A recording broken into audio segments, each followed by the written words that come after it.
AFA Today on AFR Talk. And Kevin McCullough, a live shot of the Brooklyn Bridge for those of you following along on television and on AFA on the website at afr.net. We're glad that you're with us. Regardless of where you may be today, we welcome you to the AFA Today studios.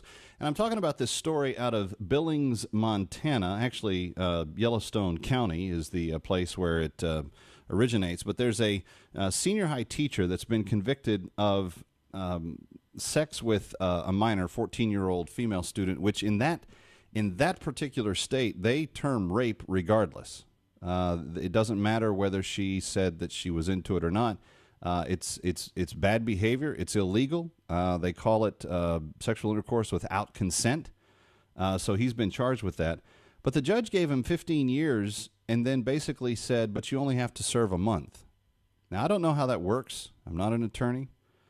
Sentencing someone to a length of time and then saying, but all of that's suspended except for 30 days, I don't understand.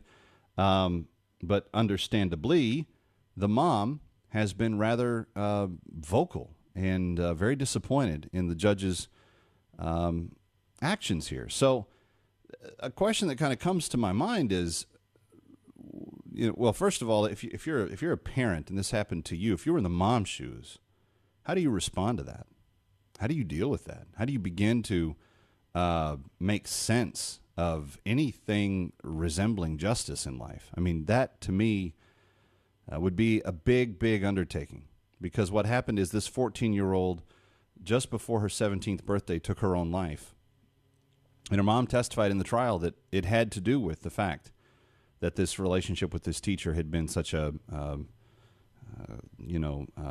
inflammatory, compulsive, negative thing in her life, that whether it was the during the relationship, the after, the breakup, whatever it was, there was significant problems that contributed to her daughter's depression and other things as the kind of end result of this relationship with this teacher.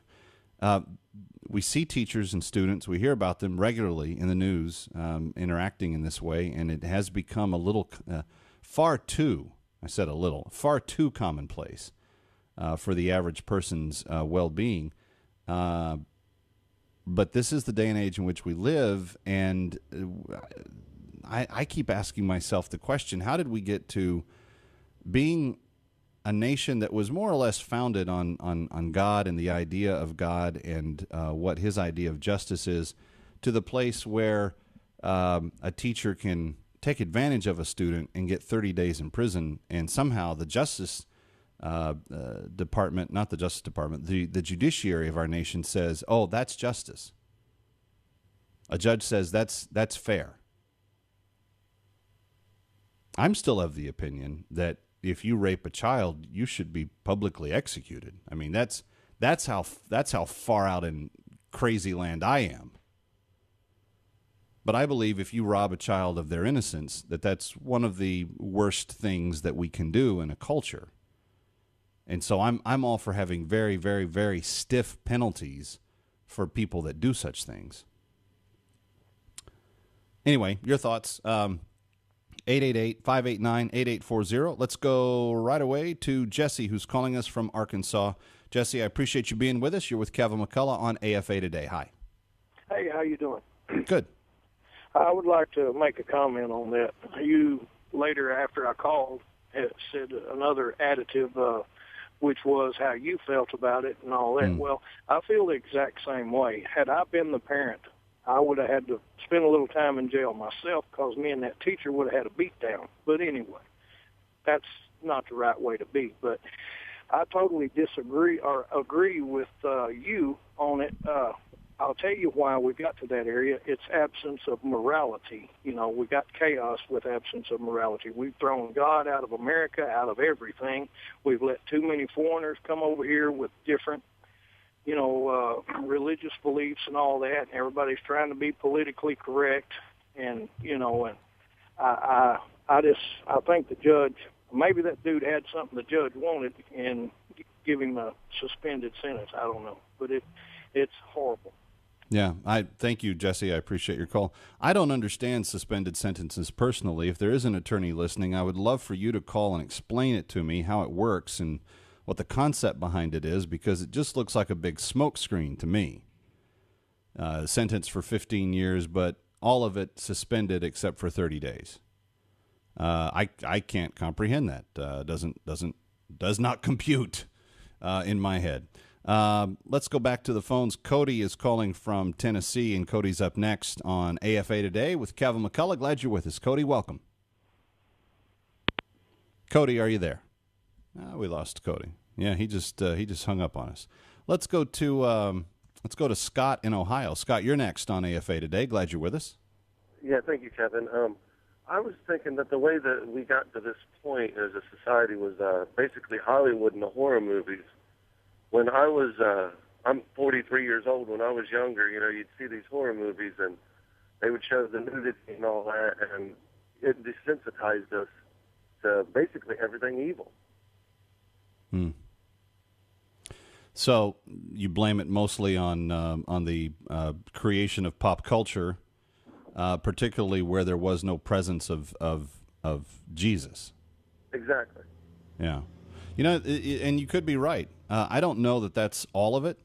I certainly think, and thank you for the call, I don't know that that's all of it. Because if nobody frequents that stuff, if nobody pays to go see it, then they stop making that stuff, right? If it's because it's everything's done from a business standpoint. So if they make that stuff and then people go see it, and in a country where we call ourselves 90% Christian, I know that label means a whole lot of different things to a whole lot of different people, but there's some disconnect there between what we are saying that we are and then how we live. So if you're going to see movies that show terrible things, lots of nudity, lots of violence against women, those types of things, as he was describing what happened when he and I were young, we're both the same age. Then if you don't pay for it, if you don't go to see it, if you don't support it, then that business isn't profitable. They won't keep making that stuff. Unfortunately, I think he's right. There's a lot of people going to see that stuff. And the desensitizing of the culture, I certainly think has something to do with it. But I don't know that it's just the passive stuff. I think that there are definite landmarks that we passed on the way to where we are going. Yeah, a lot of people say, I'm kind of crazy for bringing this up, but when I think in 1973 we passed Roe v. Wade and said, you know what, a human being isn't a human being anymore. And we don't have to treat it with the integrity and dignity and honor of a human being. I think that said something in kind of a shocking form to most people, that the traditional rules of morality weren't the same. Because one of the things we had always valued was the dignity of the human being, a person made in the image of God. Well, now they're not made in the image of God. Now there's no moral absolutes, so it's whatever I want to do. So if I'm a 49-year-old teacher and I want to have sex with a 14-year-old, who are you to tell me that I can't? Oh, well, some law or something. Yeah, okay, whatever. Those laws aren't absolute. They're just whatever this generation decided they would be. This is how the justification begins to take place in the mind. And what comes with that? Massive moral confusion. Massive moral confusion gets us to the point where we start to look at children as things other than innocent, where we start looking at them as sexual objects, where we start looking at them as ways to gratify our own needs. See, there's a lot of things that had to go wrong in that man's life to get him to the point where, as a 49-year-old man, he's going, okay, I can have sex with a 14-year-old. This is okay.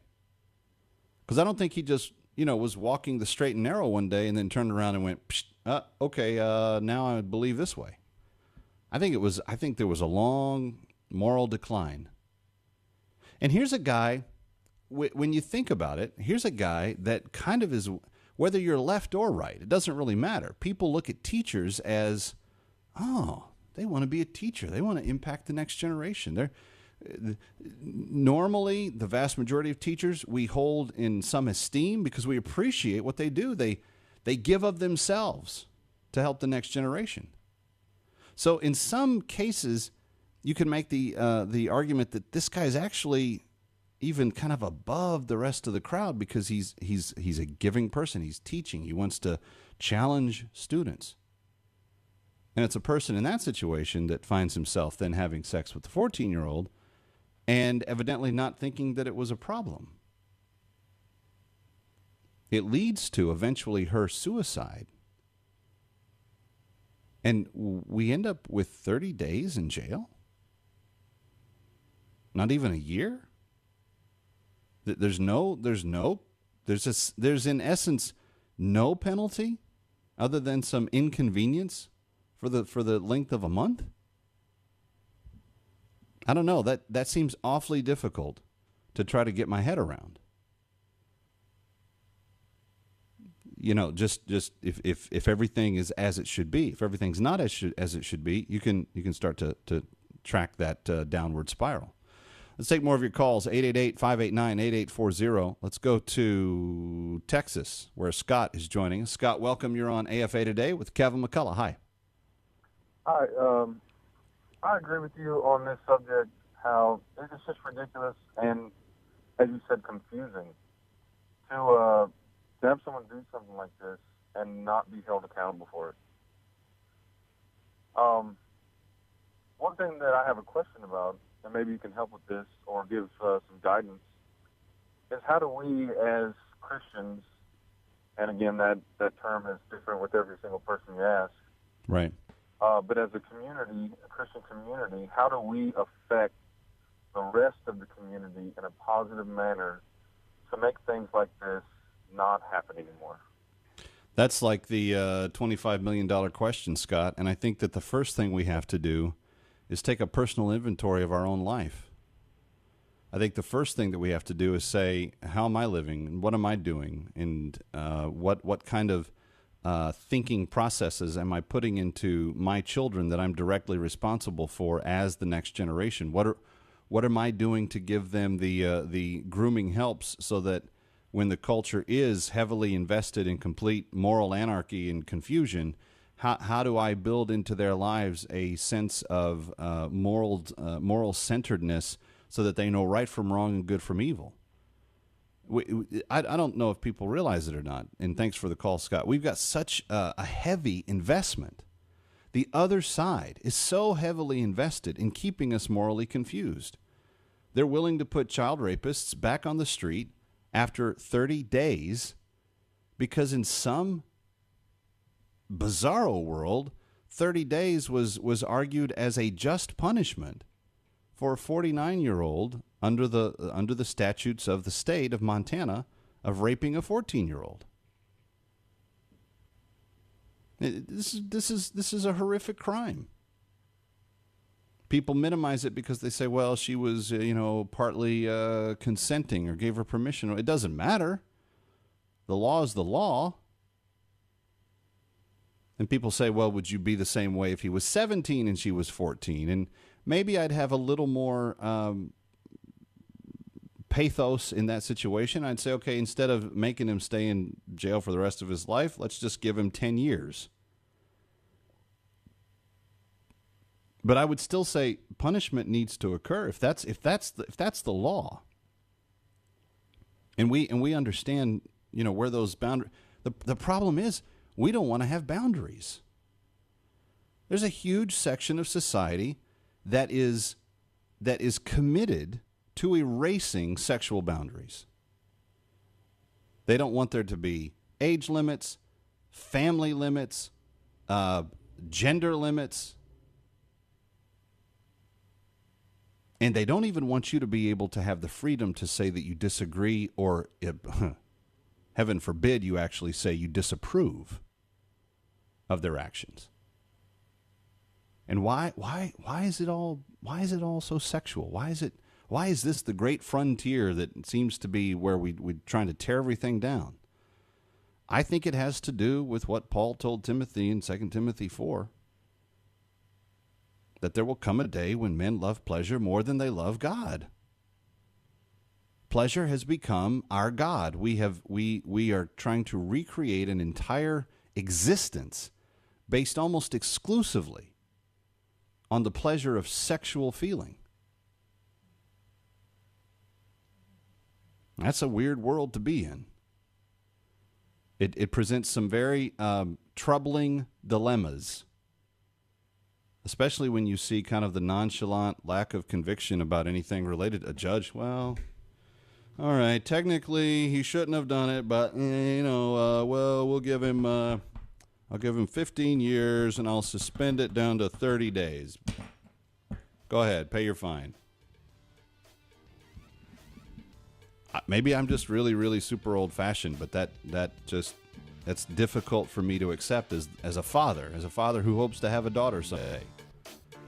That's very, very unacceptable on almost every level. So if I was this mom, I would be screaming and shouting at all the people, "You all stink too." She didn't say stink. More of your calls when we continue. 888-589-8840. Maybe you want to weigh in on the AFA Today webpage. afatoday.com is the Facebook page. And my email address is kmcradio@gmail.com. Coming right back on AFA Today here at AFR Talk.